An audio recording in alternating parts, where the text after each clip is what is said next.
Good day. Today we're going to talk about the top 5 real estate features that attract top quality tenants. The Philippines is beautiful, and so are many things on it, including its prime real estate. I've seen many places, but nothing enchants me like my home. In this channel, we'll feature luxury homes, upscale condominiums, the city, developing townships, real estate tips, how to fix your home, where you can get the best lifestyle, and many more. Because getting a property is not just buying mortars and bricks, it's where home is. It's a place where you can finally say to yourself, I can live here.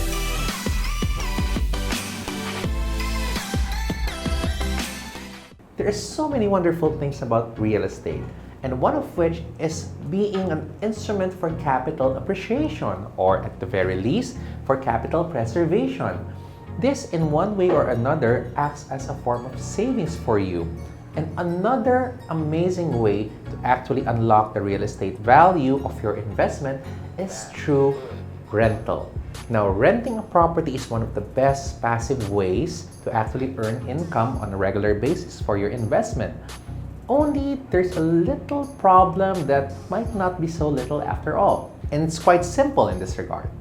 And the question to that is, can you actually rent it out? Now, this is not only just a question of having a person to rent it out and then once they move out, that's it, it's done.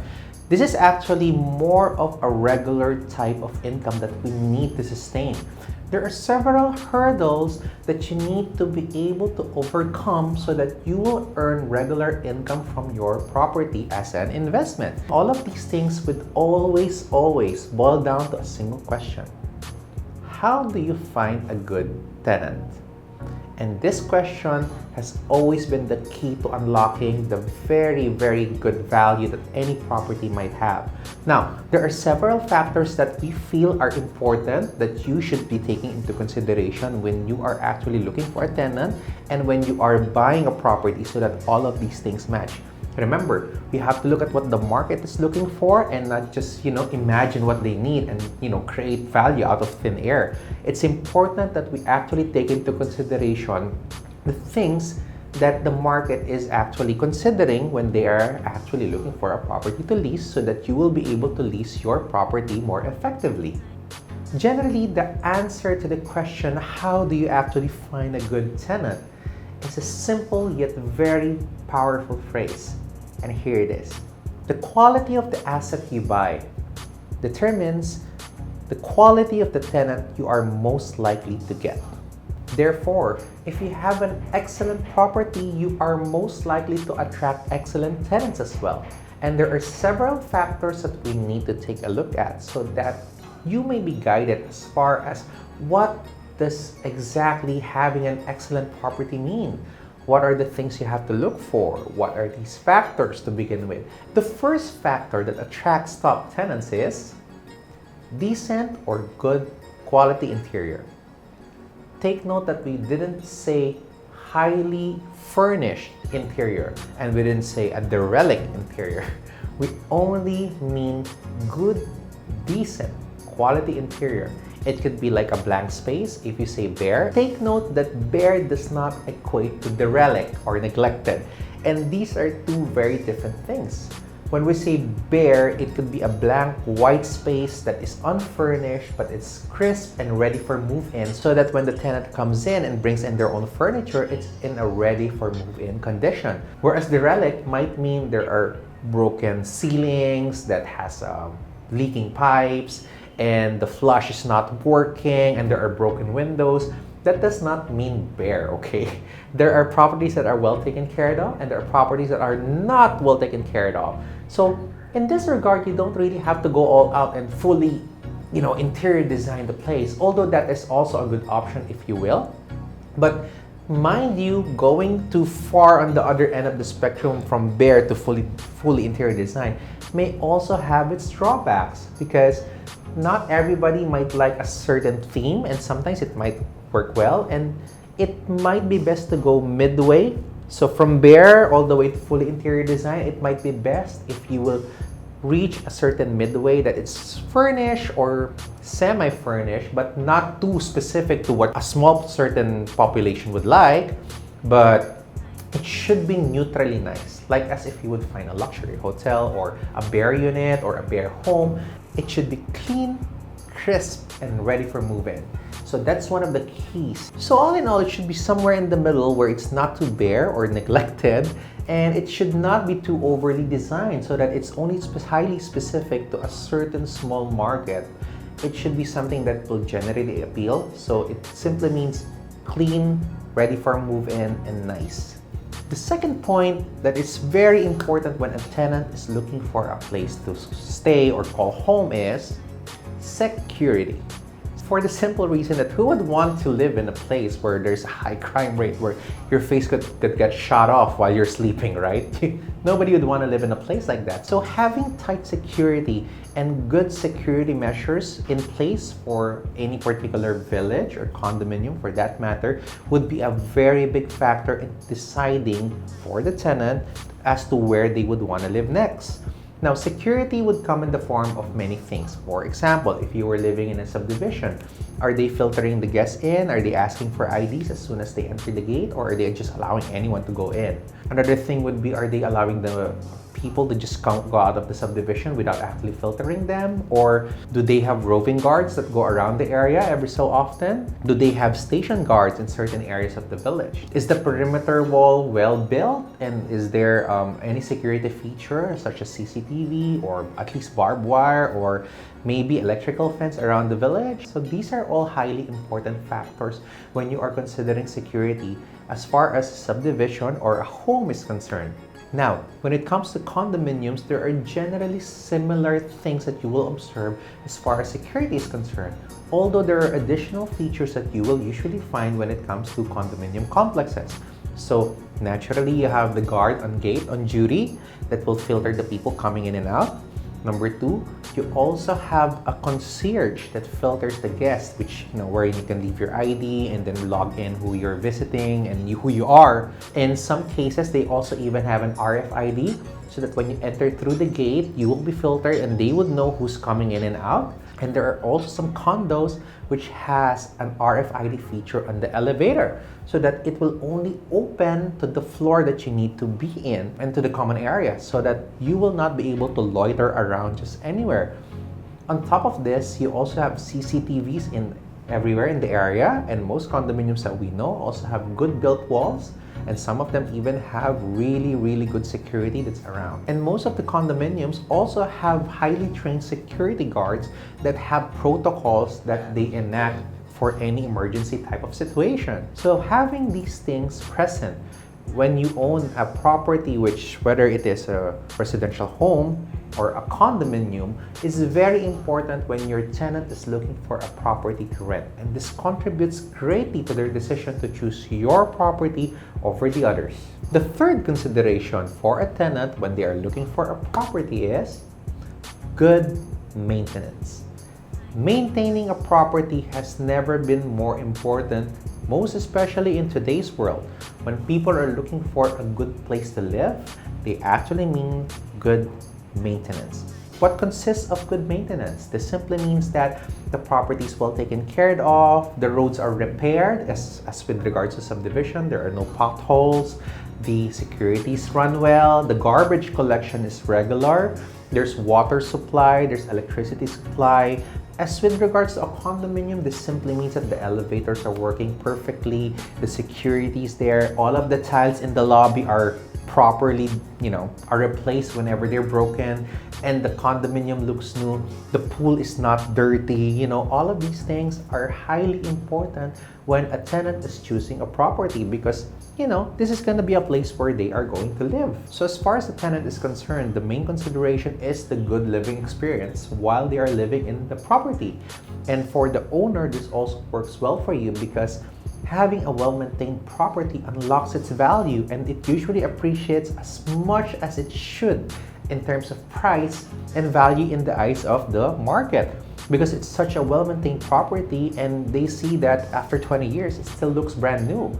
So this really contributes greatly to the value of the property that you own. The fourth consideration that your tenants are going to look for is good location. Now, with real estate, there's an age-old saying that it's all about location, location, location.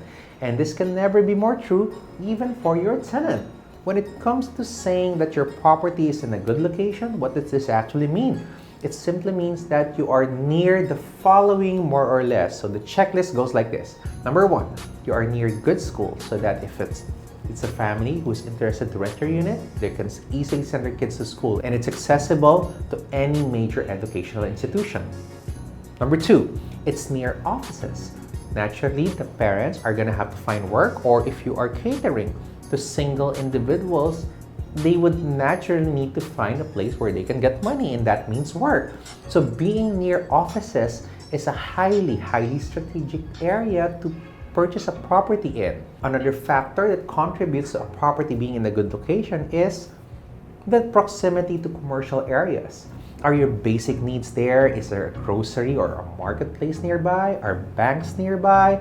Is anything that you might need as far as gas or anything for that matter, are they accessible to the property or the home or the condo that you are acquiring? So as a tenant, these factors are also important because if you're going to rent a home and it's in the middle of nowhere, might be difficult to find an interested tenant, right? Another factor that contributes to a property being in a good location is accessibility to transport. So whether you drive your own car, it simply means you're near the major road networks that will lead you to anywhere you need to be.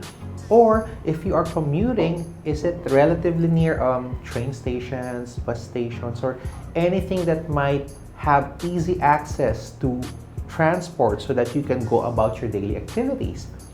Another factor that contributes to a property being placed in a good location is the quality of the neighbors. Is there a high crime rate in the area, or is it relatively low or almost close to zero? Is it well managed? Is there an emergency response team that's near the area? Are there hospitals near the area for any emergencies that might happen that you haven't really foreseen? All of these things contribute to a property being placed in a good location. So having the presence of hospitals, educational institutions, work, commercial area, and all of these other things that make life really convenient contributes to a good location, and therefore definitely attracts top quality tenants, as it will also attract top quality investors like you. The fifth factor that's also highly important when it comes to choosing a property to rent for any particular tenant is, you guessed it, the landlord. You might not sometimes think of this as an important factor when a tenant's choosing a property to rent. However, little do you know that the tenant also sometimes consider who he is dealing with, because when you actually execute a rental contract, this actually constitutes a relationship that's going to last for at least a year or two, depending on your lease contract. And it's very important that the tenant is able to deal with a person that he's, more or less able to get along with. If you keep saying no to your tenant, or you're so difficult to reach, or it's very difficult to actually have something basic fixed inside the unit, then it's going to affect the tenant's quality of life inside your home. And that may actually be a factor that may come into play whether or not it's going to be attractive. Having the landlord being present as part of the transaction is a factor when it comes to choosing a property to rent. Although this is a factor when a tenant chooses a property, you don't really have to be overly, friendly. You don't have to be best friends and, doing sleepovers with them. That's even not proper for that matter. But it simply means that you are reasonable and you're fair in dealing with them, and if they have some requests and you are amenable to it, there's some flexibility there, but yet you are not being too strict or not being abused by the tenant as well. There has to be a fair treatment that comes from both parties so that this lease relationship might work properly for both parties. Now, since you've stayed this long and you were able to watch the whole entirety of this video, I'd like to give you a bonus tip, and that is the rental rate. Nothing attracts a tenant like the rental rate. And also on the flip side, nothing repels a tenant like a high rental rate. So when it comes to rental rates, or lease rates as we should say, it's very important that you actually keep this on the fair market value. Now, what is fair market value? This is the price wherein the seller or the landlord and the tenant or the buyer, if it were a sale property, will agree without any external pressure to go through a transaction, whether it's a sale or lease for that matter. Now, this is very important. We were able to discuss fair market value more thoroughly in another one of our videos. You can check that out. But as far as this discussion is concerned, it's very important that you keep the lease rate on the fair market value side. If it will be beneficial for you to give a few discounts, for a year or a few months, then it's up to you as the unit owner. But it's very important for you to realize that putting your property's lease rate way high up there, more than the fair market value, is not only going to hurt you, but it's going to make you lose rental for as long as you're advertising it way above the market value. Now, just a certain word of caution. If you actually have earned the premium for this particular lease rate that you actually claim to have, since you have high-end furniture or whatever location, and if the property has been renovated to such a degree of sophistication, then maybe, and again, this is a big maybe it might work and it might even be justified. Or if the general market rates in the area are on a certain level and you're the superb property there, then maybe it could work. But then again, this depends on a lot of factors. But the most prudent thing to do on a general scale would be to stick to the fair market value so that you will be able to offer something that is fair to the tenant, and you will also actually get a regular tenant that will not only be there for, let's say, the first few months and then terminate the contract and leave you without an income. Now, the more important thing here is keeping the lease consistent. Having a consistent cash flow in terms of lease is always more important than posting a high price and not having any tenant. So that's it for today. I hope today's discussion about the factors that affect the leasability of your property and the factors, of course, generally that attract top hire tenants was able to help you so that you will be able to, at least, number one, choose a property that might be right for you if you are buying a property for investment, or two, if you were able to acquire a property, assess and pivot towards what would be most beneficial for your real estate investment. Thank you for watching, and we look forward to seeing you here again. Hi, I hope you enjoyed watching this video, but moreover, I hope it was able to give you more value for you and your business. If you liked the video, please hit the thumbs up button. Or if you want to see more videos with similar content, please subscribe to our channel. Thank you, and look forward to seeing you again here.